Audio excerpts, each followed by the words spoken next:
the goblet squat. The goblet squat is a fantastic version of a squat, especially when you're learning how to do a squat. Naturally, I always start with the body weight. And then when you start to add load, the goblet squat's a great place to start because it actually helps you with your posture. A lot of people, when they squat, they'll end up doing some form of a hinge or rounding out their back, right? They don't have the mobility through the thoracic spine or through their hips, okay? What the goblet squat does is it places the load upright, up high, which forces you to get into a good posture through the spine. And then, obviously, so you don't tilt the weight, it's gonna keep you connected to this forward motion. It gives you mind muscle link. So, oh, I'm tilting forward, I gotta sit back. So it gets you to sit back more into the squat. Now, as far as getting set up, traditionally this is done with a kettlebell, but can certainly be done with a dumbbell as well. Now, some people will grab the kettlebell by the horns.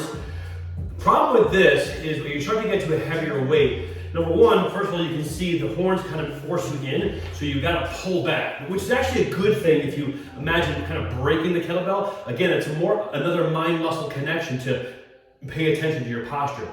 However, as the weight starts to get really heavy, your arms are going to give out. Okay, so in that case, you actually flip the belt upside down and you can grab it like this. If you have a more traditional round belt, you might end up under here. Same thing with a big dumbbell, right? Two-headed dumbbell, you're gonna hold it like so. Now, if you're dealing with square dumbbells like power blocks, you're not gonna be able to really do that. So just grab two and do more of a traditional front squat position. It's gonna give you that same effect, okay? So, we get ourselves in position.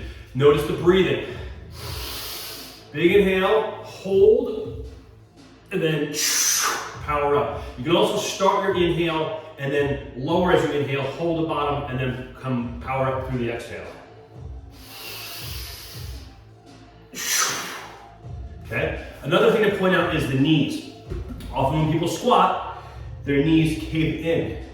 Okay? It's usually a lack of engagement of the outer glute here. We want to actually engage the glutes. One thing we can do is push the knees out. Okay, if you find that they keep coming in, just imagine pushing your knees out. You don't want to go too far. You want to keep the knees really in line with the toes. And the great thing you can do here to get some, again, mind muscle link is put a mini band around the knees. The mini band is going to force you in, so you have to force the band out. That gets you into that position. It's this open position. Same thing like up top, how we're pulling those shoulders back, getting that chest high. We're pulling those legs out, loading those legs, right? So, we're here, and then from the side, again, open up. It's also why the big breath helps quite a bit, get you into that correct posture. The front squat, or the goblet squat, I should say, it's a wonderful way to really build that squat pattern. Give it a go.